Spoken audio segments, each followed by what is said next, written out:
헌신이란 히브리 발음 무슨 말인가 하면 헤렘이라는 말로서 헤렘이에요. 거기 안 나왔어요? 우리 양수사님 내가 오늘 다 줬는데 거기 봐요. 나오지. 같이 한번 읽어봅시다. 시작. 헌신의 나무는 무슨 힘으로요? 헤렘이라는 말로서 원래 그는 받쳐진 것, 헌신하다고 부릅니다. 경건함, 내적, 분리, 금기 등의 개념과 관련됐다. 이 말은 일상적인 목적으로 사용하지 못하게 되어지는 물건을 지칭한다. 헤렘, 이 히브리 말이에요. 이 헤렘에서 헌신한 단어가 번역이 되어진 거죠. 이 헤렘이란 단어의 뜻을 알아야겠죠. 그 뜻이 받쳐진 것, 헌신하다 이 말로 번역이 됐어요. 이 번역이 되어지면서 이 경건함 또는 배척, 이 배척이라는 것은 이미 여기에 있는 사람이 나 이분을 위해서 헌신하겠어. 그러면 너 배신했어. 너 우리를 그렇게 배신해? 이런 뜻이에요. 그래서 배척, 분리. 과거는 이 사람하고 같이 생활하는데 완전히 분리되어서 내 주님을 주인으로 모시고 산다. 그분께 나는 헌신했다. 그렇게 나는 분리가 된 거예요. 그다음 금기. 옛날에는 그게 좋아했던 것을 모든 것을 헌신하는데 헌신의 대상이신 그분이 이걸 좋아하니까 그거 하다 보니까 이것을 하지 못하는 거예요. 그래서 금기가 된다. 이런 개념과 관련되어져서 일상적인 목적에서는 어디에도 사용하지 못하도록 이건 사람이나 어떤 물건을 하나님께 드림으로써 그건 헌신의 것이기 때문에 누구도 손대지 못한다. 이런 뜻에서 헌신이라고 말을 하게 됩니다. 그래서 이 헌신이라고 하는 단어 말이 이건 말로만이 헌신이 아니라 그 헌신의 뜻을 알면 그냥 가벼운 것이 아니라 굉장히 무거우면서도 우리는 그 헌신이 이런 것이구나 라고 하는 뜻을 확실히 알게 되어서 우리의 삶 속에서 새롭게 다시 재조명하면서 헌신을 위해서 온도 짓게 기도를 해야 될 줄 믿습니다. 그 뒤에 보면 경건함, 배척, 분리, 금기 그런 개념과 관련이 되어 있다고 했죠. 받쳐진다, 또 헌신하다 이런 뜻들이 전에는 우리는 받쳐진다, 헌신하다 이게 거기까지만 해석이 되어졌고 거기까지만 우리는 헌신한다는 말을 알게 되는데 무엇과 관련이 다 되어 있다고요? 배척을 당한다. 경건하게 그래 변화가 될 수밖에 없죠. 헌신의 사람은 그 다음에 분리가 되어서 나시림과 같은 삶 이것이 바로 헌신의 삶이 되는 겁니다. 그리고 이미 말씀드렸듯이 금기되었다. 그렇게 좋아했던 것도 탁탁 끊고 나도 하고 싶지만 이분이 원하신 것 이거니까 해서 이렇게 되신 거예요. 여러분 예수 믿기 전에 놀러 다니기 좋아하고 내가 먹을 거, 마실 거, 즐기는 것들이 너무 좋아하는데 예수 믿고 하나님이 원하시는 것은 그게 아니라고 했을 때 정말 하고 싶은 마음이 꿀떡 같아요. 또 몸에 젖어가지고 자연스럽게 흥얼거리고 나오는데 하나님이 이건 원치 않다 라고 했을 때 그 금기를 시키는 것이죠. 어떤 분이 제가 개척 초창기 때 그때는 전파사가 있었어요. 소리사, 전파사. 그래서 스피커를 밖에다 놓고 볼륨을 굉장히 크게 들면 여기 군작작 하는 노래들이 막 아주 굉장히 크게 나갑니다. 근데 어떤 여집사님이 신방 다니면서 목사님 저 소리 안 나요? 무슨 소리예요? 아니 저 소리예요. 아니 무슨 소리요? 근데 아이고 목사님 술이 나시 저 소리도 안 들리냐고. 아니 무슨 소리가 들리는데 그래요? 아이고 목사님 답답해 하면서 저 소리 안 나냐고 하면서 저 소리 안 나냐고 하면서 자동적으로 막 이게 흔들어지면서 하는데요. 저는 솔직히 소리 하나도 안 들렸어요. 뭐 처음부터 그런 노래도 배우지도 못했고 또 배우는 회개하라고 우리 그 당시 어렸을 때 목사님이 유행가는 구사하고 명곡만 불러도 이게 세상 노래라고 못 부르겠어요. 지금 생각하니까 그렇게까지 할 필요 없는데 오늘 굉장히 센 목사님을 만나가지고 그래서 그래서 그렇게 하나도 모르는데 저 소리 안 들리냐고 저 소리 안 들리냐고. 근데 그분은 많이 몸에 젖어가지고 귀에도 가슴에도 생각에도 막 그러니까 저 소리 안 들리냐고 그런다면 답답하다고 우리 목사님 너무 순진하면서 하면서 안 들리냐고 그런 말을 들었습니다. 자, 왜 그러느냐? 근데 그렇게 몸에 젖어왔던 것들을 어느 꼭 노래만이 아니라 나의 어떤 취미생활 속에서 야 이것은 하나님이 원하지 않는 것이다 할 때 굉장히 갈등이 나오죠. 근데 그걸 자르려고 금지시키면서 이것을 나무 토각 자르듯이 탁 자르면 어딘가 모르게 참 나는 예수 믿다면 재미도 하나밖에 없게 산다 그런 생각이 들 때도 있겠어요 없겠어요? 세상 친구 만나서 그들은 놀러 다니고 그들이 꼭 주일날 그들 입장에서는 공일날 하는데 특별히 우리 예수 믿는 사람이 가장 교회에 빠지고 또 거기에 금기를 시키지 못한 그것이 있는데 뭐냐면 무슨 개 있죠? 무슨 개요? 저기 바닷가에는 개 말고 침묵개, 무슨 개, 회비 얼마씩 내자, 5만원씩 내자, 3만원씩 내자 해서 몇 년 동안 모아놨어요. 그래서 그것 가지고 어디 가자. 근데 어디 가요? 예수님 많이 예수님 믿고 막 그러면 주일날 피해 나가겠지만 또 직장 다니고 그러니까 자동적으로 언제 가요? 금요일날 저녁에 출발해서 그 다음에 주일날 저녁에 돌아오는 거. 그래서 그 다음 직장 간 또 이제 나중에 그걸 너무 짧다 그러면 징검다리 공휴일 덕에 휴가 맡아서 그때 딱 해서 갈 때 그러면 그동안에 모아놔서 회비 내니까 돈 내더라도 얼마 안 내고 어떤 많이 모아지면 공짜로 간단 말이에요. 물론 미리 내놨지만은 근데 주일을 내가 지키기 위해서 안 가면 어떻게 된 것 같아요? 솔직하게 말해보세요. 어떻게 된 것 같아요? 손해보고 가고 손해보죠. 손해. 또 가자니 어떻게? 찝찝하고 안 가자니 손해된 것 같고 우리 옆에 분에게 집사님 그런 일 없었냐고 한번 물어봐요. 원사님 그런 일 없었냐고.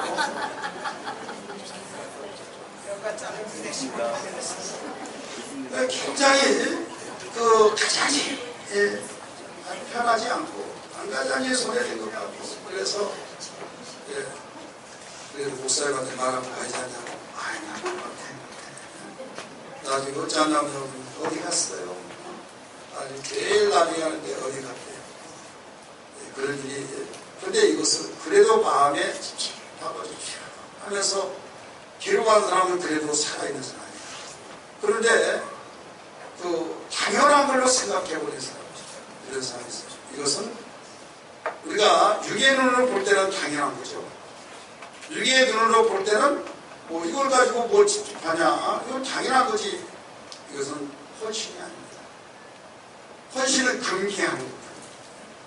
또 그렇게 하면 야 미쳤어 왜 그래 거기에 쏙 빠져가지고 하면서 배척을 당하고 왕따가 되어진 것 같기도 하고 이런 경우가 있어요. 이것은 고도의 헌신이 아니면 될 수가 없죠.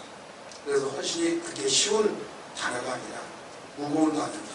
따라서 무거운 단어다. 하나님은 우리에게 원하시는 것이 뭐냐? 헌신하는 것입니다. 그래서 온전한 헌신인데 헌신 중에서도 무슨 헌신이요? 온전한 헌신. 부분적인 헌신이 아니라 온전한 헌신을 하기를 원하시는데 그 온전한 헌신하는 사람에게 반드시 따라온 것이 있다. 그게 뭐냐면 복이 따라온다. 그래서 오늘 온전한 헌신과 복 이런 제목으로 말씀을 드립니다. 자, 오늘 우리가 그러면 우리가 하나님께 헌신해야 할 이유가 뭐냐? 자, 온전한 헌신을 원하시는데 이유가 뭐냐? 이유는 두 가지로 말씀을 드리고 많이 있습니다. 이것이 있고 저것이 있고 이유가 많이 있지만 온전한 헌신에 대한 이유가 두 가지인데 첫째는 하나님의 은혜로 구원을 받았기 때문입니다. 하나님의 은혜로 구원을 받았기 때문입니다. 자, 구원받았다면 자체돼요. 나 구원받았어. 그렇게 생각 안 해요. 구원은 지금 떠내려가는 물에서 사랑사랑 하고 소리 지를 때 지금 초를 다투는 겁니다. 분초를 다투면서 그거를 살려내지 아니하면 그거를 죽는 거예요.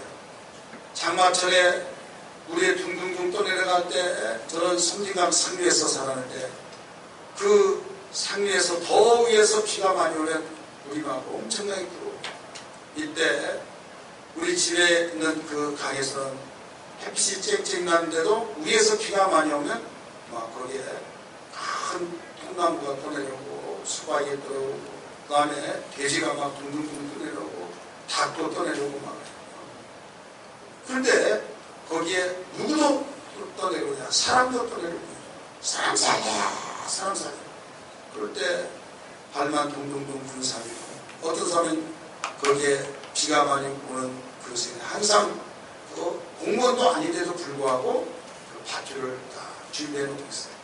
근데 그냥 밧줄만 준비하고 있는 것이 아니라 고기를 이제 또 잡으면서 물이 불어나면 고기가 밖으로 나오거든요. 그래서 그 반달 모양 같은 데가 이 그물망이 있고 거기에 기다란 막대기를 했는데 그걸 딱 가지고 끄집어 당기면 거기에 막 고기가 들어오는데 그걸 잡으면서 옆에 밧줄을 딱 사람 살려 하면 딱 보면 거기에서 이 밧줄을 그걸 이렇게 이 새끼 살이도 해놓고 이제 쫙 떠지면 거기서 그 밧줄을 붙잡기 위해서 살이를 합니다. 그걸 딱 붙잡으면 붙잡기까지는 본인이 붙잡아요. 근데 밧줄을 잡아 당기는 것은 이게 강풍에 있는 사람이 잡아 당깁니다. 그 다음 거기에 끌려 나와서 살리는 이것을 뭐라고 하면 구원이라 이렇게 말합니다. 물에 떠내려 가서 죽기 전에 죽어가고 있는 그를 바로 끄집어낸다. 우리는 죄악 가운데서 지금 숨이 멎어지기 전까지 지금 우리는 숨이 막히면서 진리의 자유를 얻고 사람이 떡으로만 산 것이 아니라 하나님 말씀으로 사는데 말씀이 없어서 기간하고 말씀이 없어서 공허하고 그 공허를 채우기 위해서 이것저것 먹고 마시고 모든 것을 다 해보지만 먹을 때뿐이지 마음이 답답하고 거기다가 어떤 생활이 좋지 않고 또 누가 뭐라고 할 때 내가 그런 소리를 들으며 살아야 한다 하면서 그 머리에서 복잡해져 버립니다. 내가 살아서 뭐해? 나 죽어야 된다. 이런 여러 가지 생각들이 교차되면서 마음만큼 잘못 먹으면 그냥 스스로 목숨을 끊기도 하고 그냥 끝나는 거예요. 이때에 누가 나를 살려줬으면 좋겠다. 나 죽고 싶고 나 죽고 싶고 이것은 뭐냐면 사람 살려라고 하는 소리를 들을 줄 아는 전도자가 되어야 될 줄 믿습니다. 사람 죽겠다고 하면서 내가 살아서 뭐한가 모르겠다. 그런 소리가 저 사람이 지금 사람 살리라고 아우성치는 그 소리에 들려질 때 밧줄을 던져요. 이 밧줄을 던져진 그 밧줄이 뭐냐? 복음의 말씀이라는 걸 믿기 바랍니다. 복음의 말씀을 전할 때 그 소리를 듣고 아멘, 아멘 하면서 받아들입니다. 그럴 때 성령께서 끄집어내십니다. 바로 구원의 밧줄을 통해서 성령께서 마음에 감화 감동시켜 구원에 이르게 한다 이런 말씀입니다. 그러면 이 밧줄을 던지는 자가 어떤 자냐? 헌신자예요. 다른 사람은 돌고 다른 사람은 못 살겠다 죽어야겠다 하지만은 그 소리가 들려지지 않지만은 바로 헌신장이 들려지는 겁니다. 사람 살리라고 그 소리를 듣고 여기에 다른 사람이 준비되지 않았던 가운데서도 그에게는 준비돼서 밧줄을 던져지는 이 헌신자에 의해서 살게 된 것처럼 오늘 우리는 이런 준비된 자가 되어야 될 줄 믿습니다. 이 왜 우리가 헌신을 온전한 헌신을 대하느냐? 구원을 받았기 때문에. 이 구원을 받았으니까 내가 그냥 저절로 구원받는 것이 아니라 나도 복음의 빛을 진다는 거죠. 우리는 어떤 빛도 지지 말아야만 됩니다. 그런데 하나의 빛을 지라고 하는 것이 있어요. 사랑의 빛 외에는 다른 빛을 치지 마라. 돈빛을 치지 말고 어떤 이것저것 꼬먹고 꼬다가 쓰고 막 그런 것은 빛을 치지 마라. 할 수 없이 오직하면 지게 되냐 하지만 물론 우리는 그런 사회생활을 그렇게 할 수 있지만 기도 제목에 하나님 일생에 사랑 위에 다른 빛을 치지 않게 하여 주옵소서. 기도해야 될 줄 믿습니다. 그러면 빛을 줬다면 빚쟁이는 빛을 갚아야 된단 말이에요. 자, 우리는 복음의 빛을 졌어요. 그러면 무엇을 갚아야 해요? 복음을 지금 갚아야겠죠. 그리고 한 가지 구원받으면 내 자신이 구원받아서 나는 구원받았으니까 그걸로 끝이 난 것이 아니라 나는 죽음에서 번전에서 내 몸이 아니라 나를 샀다. 이런 분명한 고백이 있어야 될 줄 믿습니다. 그래서 구원받은 사람은 주님께서 피값으로 나를 사셨다. 종이 있는데 종을 돈 주고 사오듯이 바로는 죄를 짓고 죄 때문에 죽는데 우리의 죄값을 주님이 다 지불을 해주시고 그걸 사왔다 이거죠. 미국의 플로리다주에 노예시장이 있어요. 그 노예시장을 봤더니 제가 어렸을 때 아버지를 따라서 장에 소시장, 우시장 가서 그걸 봤던 것과 같은 생각이 나더라고요. 그 집을 이렇게 지어놨는데 거기 기둥이 있고 거기에 여기 쇠말뚝을 박아놨어요. 거기가 바로 우시장이 아니라 그 노예시장인데 노예를 잡아다가 거기서 이제 파는 거죠. 그 밀림지대 가서 프랑스 사람 또 영국 사람 막 이런 사람들이 그 시인종들 어디 있다라고 정보를 알면 그게 권총 가지고 거기에 올라갑니다. 올라가서 이리지 도망가면 따당하게 총을 쏘면서 공포탄을 쏘죠. 그래서 이제 손들을 하고 손을 들면 거기에 잡아다가 끌고 가죠. 아니면 고기잡기 그물 가지고 쫙 치면 도망가다 거기에 그물이 딱 걸려서 그 그물망 속에 딱 갇히는 그를 잡아다가 어디로 가느냐? 노예시장 가서 거기에 어린애도 따라오고 또 노예 부부가 있고 막 그러면 나이가 많이 먹으면 가격이 싸고 너무 어리도 싸고 바로 한참 일할 나이 20대 초반 7곱시다. 흥정을 하면서 이제 끌고 가죠. 이것이 실제 있었던 그 사건들. 이때 이 주인이 값을 지불해주고 바로 노예를 잡아다가 이제 값을 딱 이렇게 치면 그 노예를 사는 사람은 값을 그 다음에 주고 데리고 와요. 그러면 다른 것은 모를지라도 그 짐승 그런 소유물로 들어가듯이 노예도 소유물이 되는 겁니다. 그래서 노예는 재산 목록에 들어가지 어떤 그 인격적인 대우를 받지 못합니다.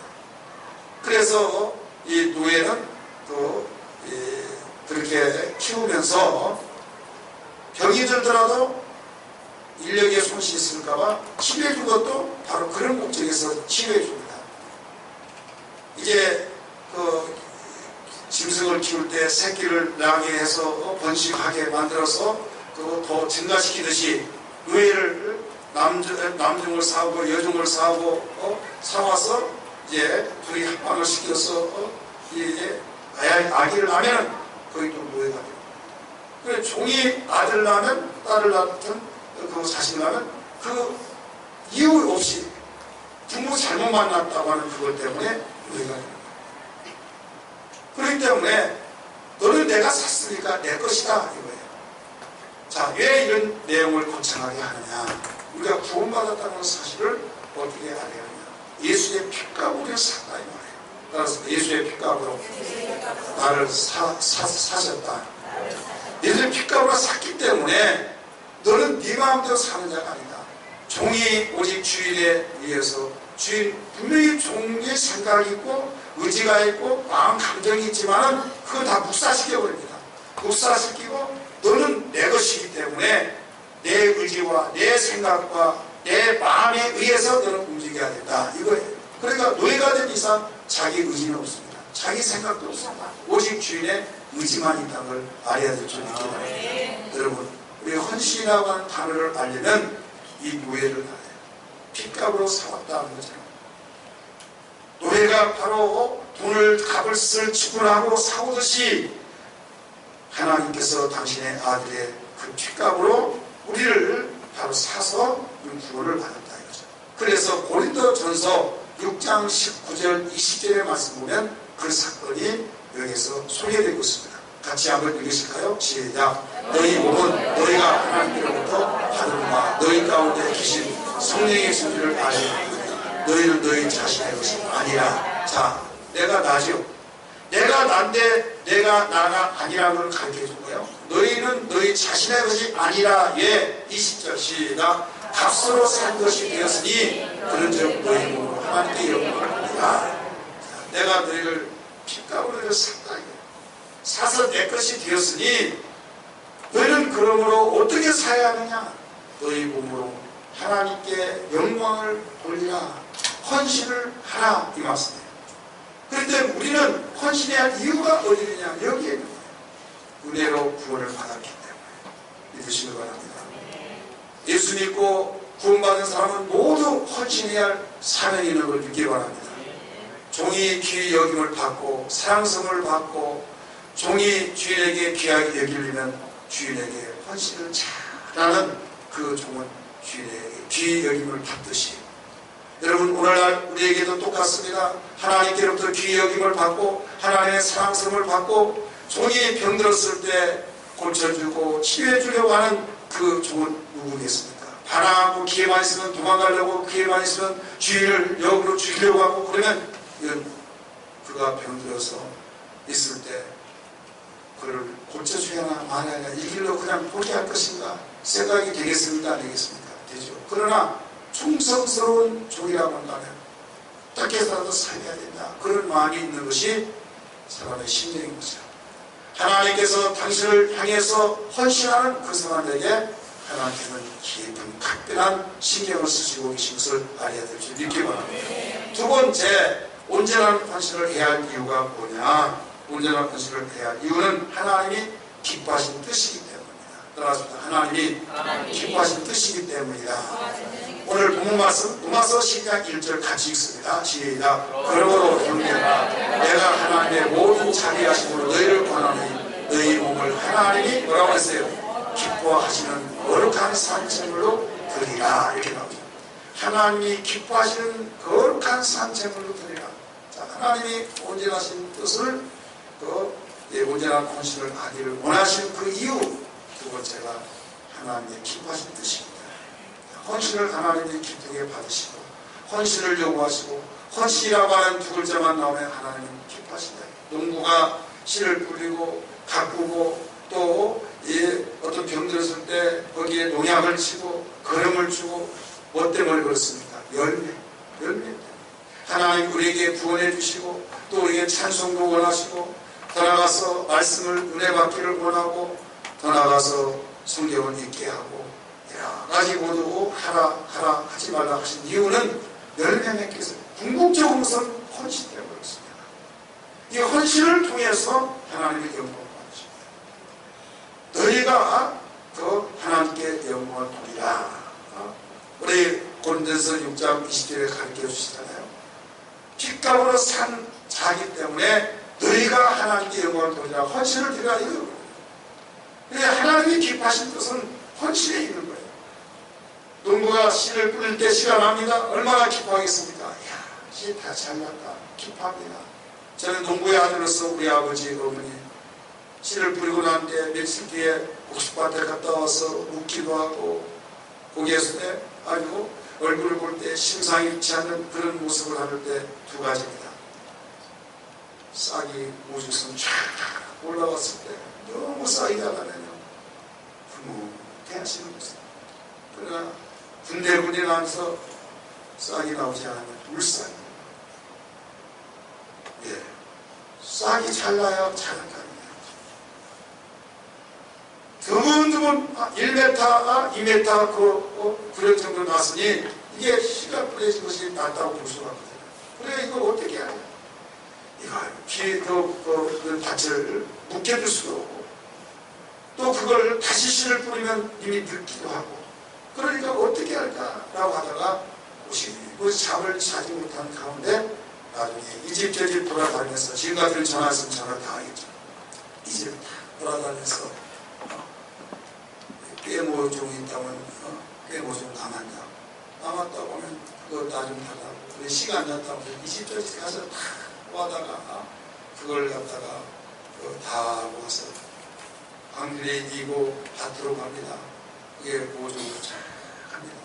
모종할 때 이제는 푸르스름하게 보여지면 하면서 기뻤으면 좋겠어요. 그러면서 수시로 거기에 다니면서 또 관심을 씁니다. 가물 때 물을 주기도 하고 풀을 뽑기도 하고 그러다가 추수할 때 보면 그 깨가 열리고 또 가지치고 막 해서 탁한 밭고랑이 보이지 않고 아니 다른 때보다 더 많이 열었을 때 그동안에 그 시간 많이 하실 때 물상이던 그 모습이 사라지고 어느 때보다 더 많은 수확을 거둘 때 그 전에 물상됐던 온데간데 그 기쁨으로 많이 하면서 왔어요. 하나님께서 원하시는 궁극적인 뭐냐 바로 그거 같아요. 과거에 말씀 부리고 과거에 언제 저 사람 될까 언제 믿음의 사람 되어서 언제 철이 날까 하지만은 오늘날 철이 나서 헌신하신 모습을 볼 때 얼마나 하나님 기뻐하시나요. 저는 여기 앉았다가 찬양하는 모습을 보기 위해서 앞으로 갔어요. 앞에 다 왔습니다. 출석부 볼 때 24명에서 20명 출석하는데 또 설교에서 19명뿐이 안 되는 거예요. 한 번 누구지가 된 박문남 목사님이 있구나. 예, 그래서 그 20명 딱 받았는데 한 분 한 분을 딱 볼 때마다요. 얼굴이 환하고 막 거기에 한선을 해온 마루 소녀 같은 그 모습을 이렇게 볼 때 얼마나 이분은 아주 잘 나오지도 않은 분인데 이분은 정말로 신앙 성장의 참 더딘데 정말 이렇게 성장돼가지고 찬송을 부르고 참으로 하나님께 영광을 헌신하는 모습을 볼 때 얼마나 하찮은 예와 같은 주의 종도 기뻐하는데 영광받기 원하시는 하나님이 보실 때 얼마나 기뻐하시나요. 할렐루야. 그러니까 과거에 성장이 되고 안 되고 성장되기를 원하시는 이것 때문에 성장하기를 원하시고 있다 이 말이에요. 할렐루야. 그래서 헌신 이 두 글자는 가장 무거운 단어인 것 같으면서도 가장 하나님의 영광을 받으시는 그런 단어인 만큼 여러분 기도 많이 해야 될 줄 믿습니다. 따라갑시다. 주여 헌신의 신앙이 되게 하여 주옵소서. 근데 헌신이 부분적인 헌신이 있고 온전한 헌신이 있어요. 부분적인 헌신이냐 온전한 헌신이냐. 온전한 헌신을 원하시는 것을 믿으시길 바랍니다. 그러면 우리는 어떤 헌신을 해야 할까요? 온전한 헌신이죠. 따라서 온전한 헌신. 주일날 예배 드릴 때 그 오전 예배도 드리고 오후 예배도 드리면 온전하게 드려진 거예요? 안 드려진 거예요? 근데 오전에만 드리고 어디로 가버렸어. 그러면 온전한 예배예요? 아니에요? 여러분이 아니라고 그랬죠. 그러면 온전한 예배가 되려면 어떻게 해요? 우리 1년 전도에 헌신 예배 드린 여러분 이제 온전한 예배까지 되어지길 바랍니다. 아멘 했어요? 한결같이 아멘 했어요. 꼭 이런 신앙 되기를 제 여러분 축복합니다. 여러분 가면 하나님이 온전한 것을 원하는 것은요. 농사지을 보세요. 제가 농사지는 이야기를 많이 하죠. 별 수 없어요. 농부의 아들이니까. 고기 잡는 어부의 아들이라면 고기 잡는 이야기 수없이 했을 거예요. 예, 농부의 아들로서 농사지는 거 볼 때요. 농사질 때 알곡이 될 때는요. 완전히 100% 다 연구를. 이거 상품의 가치가 있어요. 근데 반축적이라는 것이 있어요. 축적이도 아니고 알곡도 아니고 반절뿐이야. 이것은 탈곡하고 정류수에 방아를 찌면 이거 쌀이라고 합니다. 부서진 것도 나고 그 다음에 이건 상품의 가치가 없어요. 어디로 들어가냐? 닭 모임감으로 들어갑니다. 닭 모임감. 똑같이 농사가 지어졌는데 어떤 저기는 사람의 바로 영양을 공급하기 위해서 식물로 들어가 양식이 되고 어떤 건 짐승의 양식이 되어버린다 이거죠.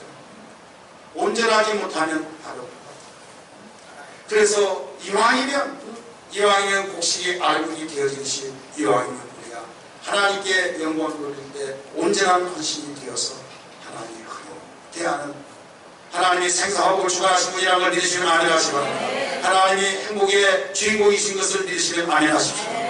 그분이 기뻐하시면 우리 마음속에 계신 주님이 기뻐하셔요. 여러분 가정의 공동체라는 걸 잘 알 거예요. 가정의 공동체에서 지금 헷갈리기 때문에 뭐 식구가 별로 많이 없어서 그런 것을 잘 느끼지도 못하겠지만은 대식구가 살았을 거예요. 10명이나 8명 이래서 할 때 아버지가 시장난다고 합니다. 아니 그래서 우리 기뻐하는 그 모습 보면 다 마음이 열리게 다 기뻐. 그런데 말도 하지 않고 다녀오셨어요 아버지. 그러면 아무 소리 하고 얼굴이 굳어졌어. 굳어지는 그 모습 보면 조금 천합니다. 그러면 또 옆에서 서로 쌓여가지고 아버지 하나의 인상 때문에 다 굳어. 아버지 인상. 그러나 애들끼리 굳어 있다가도 아빠가 얼굴이 화나면요, 너희들 이리 와라. 그러면 나중에 다 와서 반전되어 버린다. 자, 자식이 다 기뻐하고 아빠하고 엄마보다 못 사다 하다가 아빠가 이상이 굳어버리면 그게 다 물고 나가버리는 겁니다.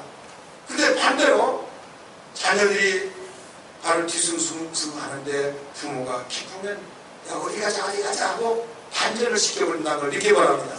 지금 우리 안에 계신 주님이 기뻐하시면 우리에게 축제가 나타나요. 근데 내가 아무리 기쁘더라도 하나님이 기뻐하지 아니하면 여기는 반전되어서 물상이 될 수밖에 없습니다. 행복의 주인공 되신 주님, 복의 그릇인 주님께서 우리 안에 계셔서 기뻐해야 될 줄 믿습니다. 그러니까 너와로 기뻐하게 하라 이 말씀입니다. 내 안에 계신 주님을 기쁘시게 하라. 그리하면 내 안에 계신 주님이 기뻐하신 그 모습이 나의 기쁨이 되어진 걸 믿으시길 바랍니다. 여러분이 영적이기 때문에 잘 알지 못해서 그렇지만 영적 생활에서 민감하게 나타나는 것이 뭐냐면 내 생활은 어렵고 내 생활은 참 넉넉하지 않고 참으로 여기 자랑할 만한 생활이 되지 않음에도 불구하고 너무 감사하고 너무 기뻐하고 주님 감사합니다.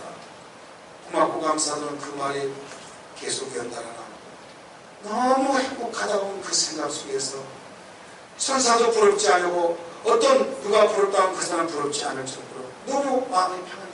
그런 사람이 있어요. 여러분이 아십니까? 이걸 내 안에 주님이 지금 기뻐하시고 있다는 증거라는 걸 느끼기 바랍니다. 반대로 다른 사람들은 참 부러워하는데 나는 괴로워요. 내가 너무나도 괴롭고 너무나도 숨막힐 지경 있는 그 상황. 이것은 내가 그러기 이전에 주님이 내 안에서 숨막히고 계신다는 걸 알아야 될 줄 믿기 바랍니다. 그래서 세상은 알지 못하지만은 주님이 우리에게 가진 비밀은 내 안에 주님이 기뻐하시는 모습이 내 자신이 그 반사 작용 속에 기뻐하는 거예요. 그래서 너희는 좋아하고 기쁘게 하라 라고 하신 말씀이 그래서 나온 겁니다. 많은 사람들은 이 사실을 모르기 때문에 환경에서 기쁨을 찾고 나에게 어떤 취미생활의 기쁨을 찾고 나에게 여러 가지 이런저런 일로 기쁨을 찾으려고 하다가 그때뿐이 돌아서는 공공에서 왜 그럴까? 그러면서 먹을 때도 어디 가면 맛있더라고 그리로 달려가고 근데 야 이거에 하다가 돌아서는 또 공허하고 이것은 주님이 지금 공허하고 있다는 걸 알아요. 그러므로 우리에게 무엇을 가르쳐주느냐? 내가 원한 그 헌신이 온전한 헌신을 하라. 이걸 일러주셨으니 온전한 헌신이 되어야 될 줄 믿습니다. 그럼 온전한 헌신이 되려면 어떻게 하느냐? 여러 가지가 있어요. 수많은 원리가 있습니다만 제가 강조하고 있는 것은 모든 근본을 가르치는 거죠. 근본적인 온전한 헌신은 영적 예배에 성공해야만 됩니다. 따라서 영적 예배에 성공해야 됩니다. 자, 영적 예배에 성공. 그러면 반대는 뭐예요? 반대는 뭐예요? 6. 그러니까 예배가 모두 다 예배로 생각하지만은 영적 예배가 있고 육적 예배가 있어요. 영적 예배는 하나님이 받으시고 하나님이 원하시고 하나님을 기쁘시게 하고 하나님께 영광을 돌리고 하나님과 하나 되는 하나님을 만나는 그런 예배입니다. 그런데 육적 예배라고 하는 것은 아무리 예배를 드리고 하나님의 영광을 받으시옵소서 하더라도 하나님이 예배를 버린다 이거죠. 이스라엘 백성들이 예배를 드리지 않아서 하나님이 등 돌렸습니까? 아니죠. 예배의 형식은 똑같이 있습니다. 그런데 마음과 생각은 다른 데 있고 형식은 똑같은데 마음은 다른 데 있고 여러분 부부가 같이 살면서 여러분 겉으로 볼 때는 부부 같이 살고 한 지구 안에서 한 이불에서 같이 살아서 정상적인 부부처럼 생각되지만은 자기만이 아는 겉으로 볼 때는 정상적인 부부지만은 다른 사람 부부에 다른 사람을 만나면서 생각과 마음에서 흠모의 대상이 다른 사람이라고 한다면 여러분 거기에 상황이 달라져요. 왜 상황이 달라져요? 이름은 안 되는데 양심이 있거든요. 찝찝하고 맨정신으로 하면 괜찮고 그런데 또 습관에 의해서 어떤 그 정도의 길에서 벗어나서 가지 말아야 할 것을 만나지 말아야 할 거기에 재미를 붙이다가 보면 또 거기에 빠져들어갈 때 이것이 아닌데 하면서도 차츰차츰 빠져들어갈 때 이 속에서 양식의 소리가 있다. 예수님께서 하는 성령의 소리가 있고 하나님의 음성이 또 왜 의식하느냐, 가정스럽게 왜 가면을 쓰고 생활하느냐, 그래서 들을 거 아니에요. 그러면 그런 마음속에 하나님 만나야 되겠다. 그것을 누가 하느냐? 느낌 속에서 남편이 알고 부인이 알아서 결국 이상한 기밀을 찾고 거기에서 나중에 꼬리가 잡히면 문제가 커져버리죠. 자, 사람의 눈은 피하여서 숨기고 숨겨서 어느 날 터질 수밖에 없지만은 터지기 전에는 아무도 모르게 은밀하게 그 불필요한 부정적인 관계를 지속하여 결국은 불행을 자초하는 거예요. 하나님 전지하시기 때문에 속일 수 없는 걸 믿기 바랍니다. 사람은 예물을 보지만 하나님은 중심을 보시기 때문에 어떤 누구도 속일 수가 없어요. 근데 문제는 뭐냐면 영적 예배가 되어지지 않아야 한다고 한다면 하나님을 만날 수고 하나님의 touch를 받지 못하기 때문에 모든 문제가 오그라져 버립니다.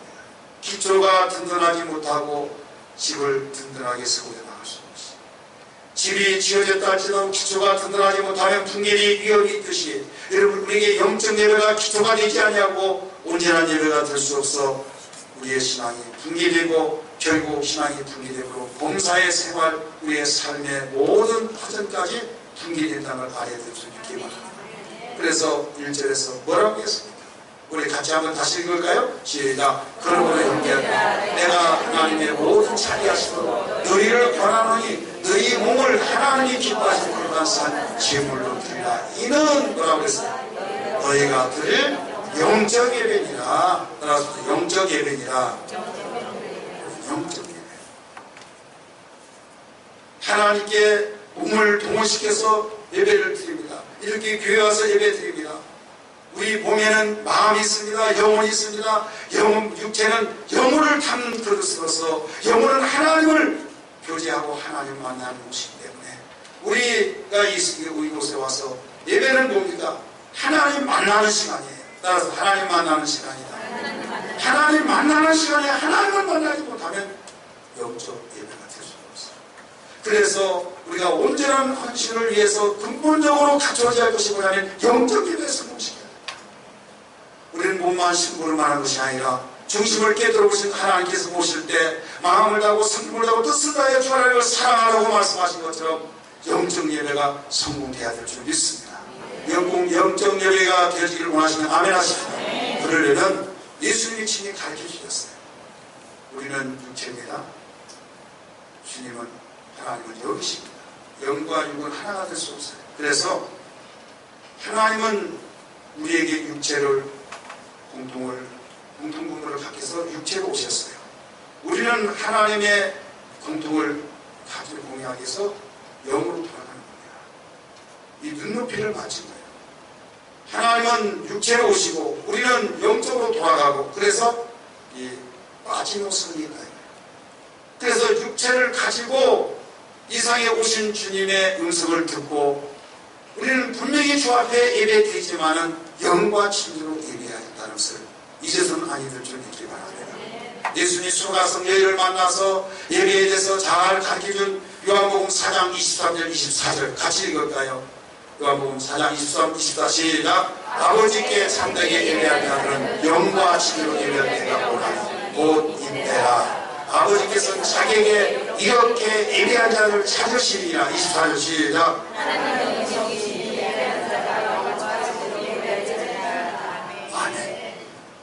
하나님은 영이시니 예배한 자가 어떻게 해요?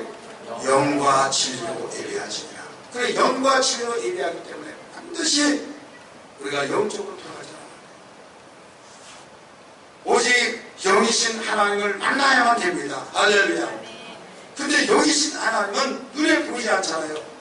그래서 우리에게 유일하게 보여줄 수 있는 것은 진리의 말씀으로 우리에게 선포될 때 그 진리의 말씀 속에서 우리는 진리를 만나요. 말씀을 만나야 된다 이거죠. 그래서 말씀이 육신이 되어 우리 가운데 거하시네 말씀하셨고, 태초의 말씀이 계시라. 이 말씀이 하나님과 함께 계셨으니 이 말씀은 곧 뭘 가르쳤어요? 하나님이시라.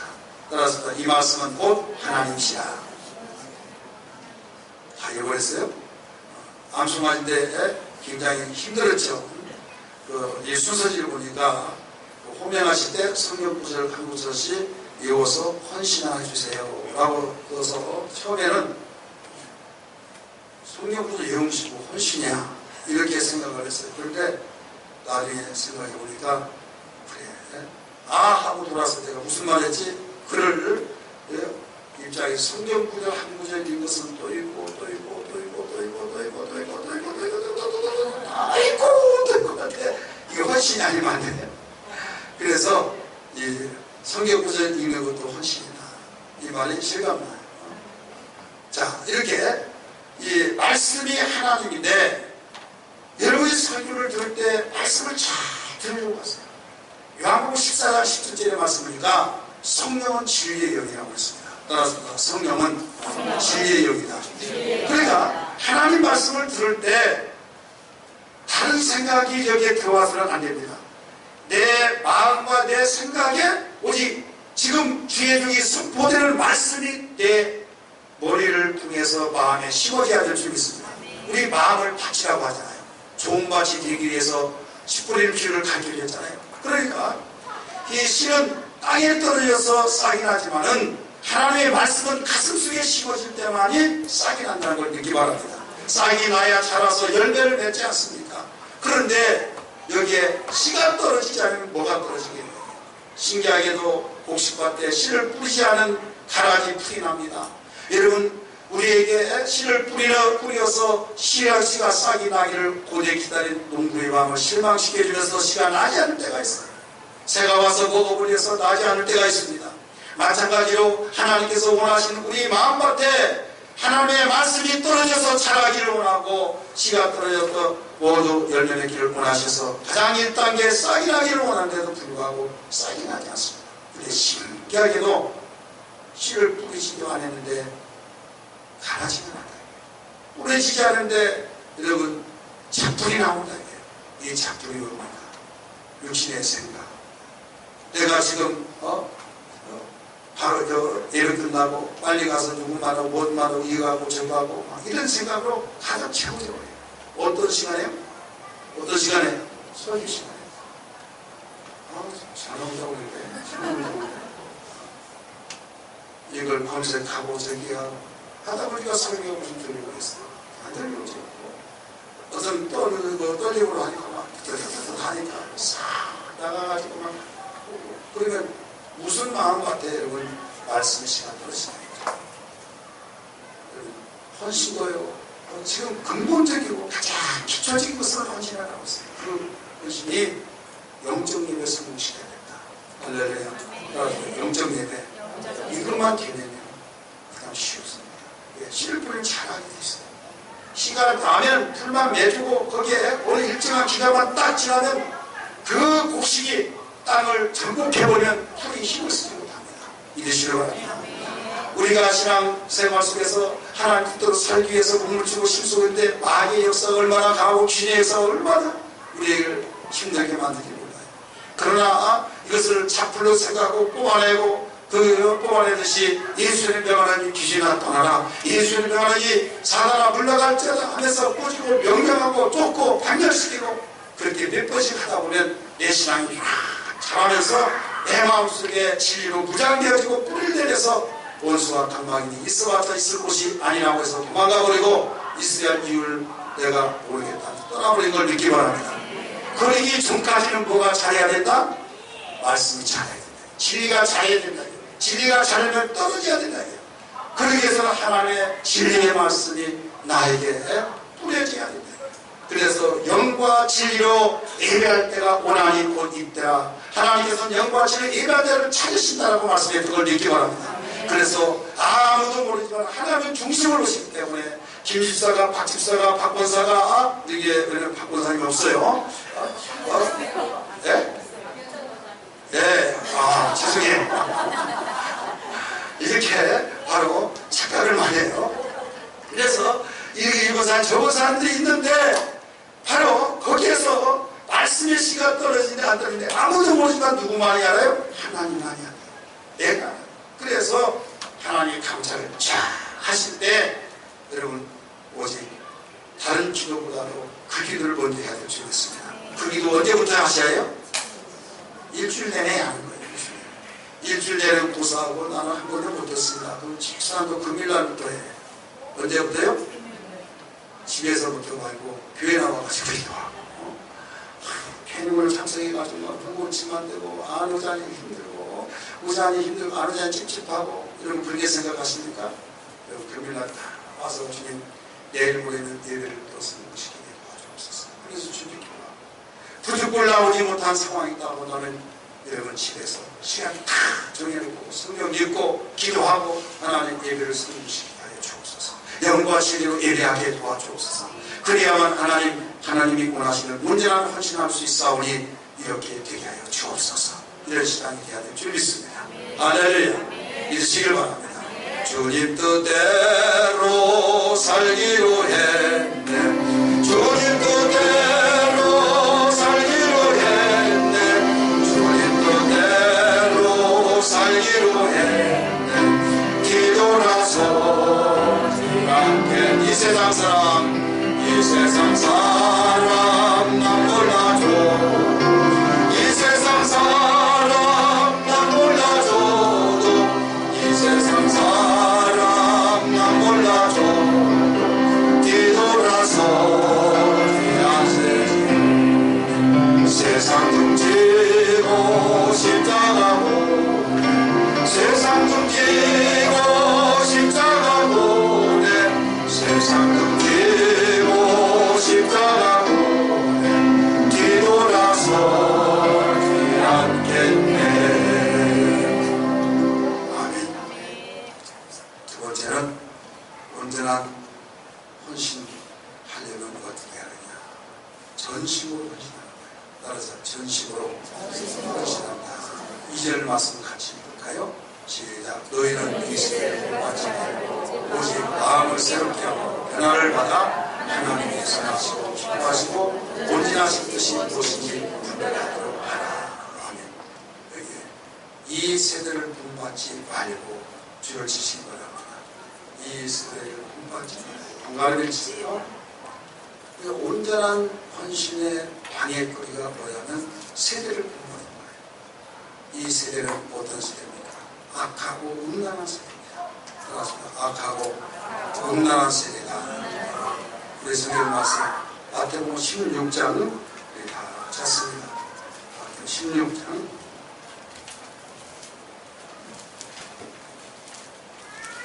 같이 성경을 찾아요.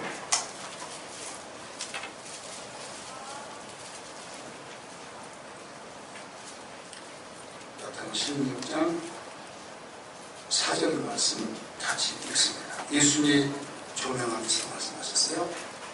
16장 4절 시작. 악하고 음란한 세대가 표적을 받아 요나의 그 보여줬더니 검문하시니 그들을 떠나가십니다. 이 세대를 어떤 세대로 말씀하셨어요? 악하고 음란한 세대. 우리는 예수 믿으면서 하나님을 섬기면서 예배드리면서 왜 변화가 없다고 하느냐라고 하면서 여기서 예배를 드려요. 우리 받았습니다. 목사님 너무 좋은 말씀 들었습니다. 문 열고 나가면 세상에 영향을 주어야 할 사람이 영향을 받아버리고 세상의 영향력을 통해서 살아버리고 그러니까 배우면 신자고 발견하는 불신자거든요. 세대를 본받지 말고 세대를 본받지 않고 우리는 주님이 원하신 말씀을 본받고 말씀을 따라 살아가야 될 줄 믿습니다.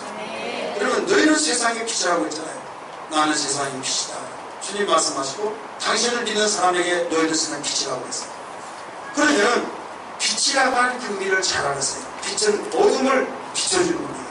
어둠이 빛에게 영향을 주는 것이 아니라 어둠에게 바로 영향을 주어서 어둠을 정복해보는 것이 바로 빛이에요. 그러면 세상의 세대가 어떤 세대라고 했어요? 악하고 음란한 세대. 자, 음란 때문에 사회가 망하고 가정이 붕괴되고 음란 때문에 참 도덕이 윤리가 무너지고 붕괴되지고 참으로 참 복잡한 이 세상이 되어버렸습니다. 이걸 어두운 캄캄한 영적 바로 그 분별력을 가지면서 이것 가지고는 행동할 수 없다. 이것 가지고 하나님께 헌신할 수 없고 영광을 볼 수 없다. 그럴 때 우리는 어떻게 세대를 더 분별해야 됩니다. 이 세대는 바로 음란하고 악한 세대이기 때문에 세대를 본받지 말아야 된다. 할렐루야. 세대를 본받지 아니하고 하나님 말씀을 듣고 아멘 아멘 하면서 살아가는 그 자체가 기독교인의 문화 형성이 되고 우리 그 문화가 우리가 돼야 돼요. 그 삶의 문화라면 뭡니까? 생활하고 계속 생활하다 보면 그게 바로 그 시대의 문화가 되고 문화상이 되어서 이제는 기독교 문화가 형성돼요. 한국에 1000만의 기독교인이 있고 줄여서 800만의 기독교인이다 라고 하는데 기독교인이 800만 적은 것이 아닙니다. 엄청나게 많은 숫자예요. 그럼에도 불구하고 기독교 문화가 없어요. 그러니까 애들들이 교회에서 배우고 학교에서 배운 것을 가지고 이제 교회처럼 다 던져버리고 또 가정생활이나 이웃생활 친구들 놀면서 배웠던 것은 아무 필요 없는 것을 없어진 거예요. 왜 그러냐? 이 세대를 분노하기 때문에 그렇습니다. 이 세대를 분노하는 그 순간부터 바로 모든 것이 무너지고 그래서 바울은 로마에 있는 교인들에게 이 세대를 분노하지 말라고 강력하게 촉구하고 있습니다. 깨달으시길 바랍니다. 여러분이 영적 예배에서 성공되어지고 온전한 헌신이 되어지길 원하시면 아멘 하십시오. 세대를 본받지 않는 것만이 전심으로 헌신하시고 마음을 새롭게 하고 변화를 받아서 하나님의 뜻이 무엇인가 하나님의 성하신 뜻이 무엇인가 분별을 하면서 이걸 하나님 기뻐하신 거야. 그게 나가는 거예요. 이건 기뻐하지 않는 거야 하면 우리는 그걸 멈추고 절대로 아무리 주변에서 유혹을 하고 권면하고 아무리 어떤 으름장을 놓는다 할지라도 주님이 원하시지 않는 거야. 하늘에서 잘라볼 때 핍박을 받기도 합니다. 바로 배척을 하기도 합니다. 그게 바로 헌신. 배척받았죠. 그럴 때 참으로 이롭습니다. 그러나 주님이 원하시는 일이기 때문에 이게 바로 헌신입니다. 헌신자는 항상 이롭습니다. 오해도 없습니다. 그러나 훗날에 기쁨으로 충만하며 하나님의 힘을 할 때가 있는 걸 느끼기 바랍니다. 요셉이 다니엘이 그 세 친구가 다윗이 믿음의 사람들이 모두 다 이 길을 다 걸었어요. 그 길을 걷지 않은 사람 한 사람도 없습니다. 많은 사람이 헌신자가 되기를 원하면서도 세대를 본받으면서 참으로 정말 가지 말아야 할 것을 가는 그런 길이 너무 많습니다. 죄인들도 마찬가지고 또 직분을 가진 사람도 그렇고 어떤 분이 자기 남편이 예도를 했어요. 예도를 해가지고 하늘이 무섭지 않냐 하나님 두렵지 않냐 하면서 좀 따끔하게 그런 말을 해줬습니다. 그랬더니 야 웃기지 마라. 내가 사귀는 사람이 누군 줄 아느냐? 권사입니다. 누구라고요? 권사다. 또 어떤 사람은요, 자기 여자가 이제 바람이 났어요. 그래가지고 하나님 두렵지 않냐고 막 하니까 웃기지 마라. 내가 사귀는 사람이 누군 줄 아느냐? 누군지 아느냐? 하면서 누구라고 그래요? 장난이라고 그러니까 할 말이 없더라고요. 할 말이. 자, 왜 그랬을까요? 세대를 분노하니까. 다 종교 지도자들도 세대를 분노하니까 무너지고 그러지 평신들을 오직 하겠냐. 그리고 헌신 자체가 세대를 분노하지 않는 거예요. 그래서 만약에 세대를 본받았으면 회개하고 가슴을 찢으면서 유엘 선지자가 너는 옷을 찢지 말고 마음을 찢으라고 한 거죠. 온전히 마음을 찢고 회개하고 세대를 본받지 않은 결단 속에서 나가는 것이 전심으로 우리가 헌신한 것이라는 걸 믿기 바랍니다. 할렐루야. 결론입니다. 여러분, 온전한 헌신자에 대한 복은 어떤 복이 주어지냐? 따라서 담대한 삶이 주어집니다. 있고 그게 중요한 것이야. 가장 중요한 건 얼마만큼 내가 떳떳하냐? 떳떳하면요 마음에 담대함이 생깁니다. 따라서 떳떳하면 담대함이 생깁니다. 마음에 담대함과 확 신는 삶을 사는데 사도 요한일서 3장 21절에서 이렇게 가르치고 있어요. 너희가 만일 마음에 책망할 것이 없으면 하나님 앞에서 담대함을 얻는다. 이렇게 말했어요. 책망할 것이 없으면 담대함을 얻는다. 그러면서 22절은 앞에 나오지 않았습니다만 거기에 그 담대함으로 무엇이든지 기도하면 하나님께서 응답받는다. 하나님께 응답받는다고 가르쳤어요. 이러시고 하나님 돈복달이나 부어줄 줄 알았더니 그게 아니라 담대함과 확신 나에게는 별로 관심 없어 라고 생각하시는 분 없겠지만은 여러분 분명한 것은 우리 담대함이 무너지는 거예요. 담대함이 연습에 무서움이 오잖아요. 두려움에 형벌이 따른다고 했어요. 근데 신기하게도 하나님의 말씀대로 살고 내 마음에 꼬리 쪽에서는 담대함이 생깁니다. 담대함으로 생기면 모든 걸 와라 지휘하고 다스리고 명령하고 해치고 나가고 두려움이 없어져요. 그래서 성경은 가고 담대하라 두려워하지 말라고 계속 생각하는 거예요. 여호수아 1장에서도 가르쳐주고 있어요. 여호수아 1장 5절부터 보면 거기에 모세에게 모세에게서 다 지게 해가라 이런 말씀이 나오죠.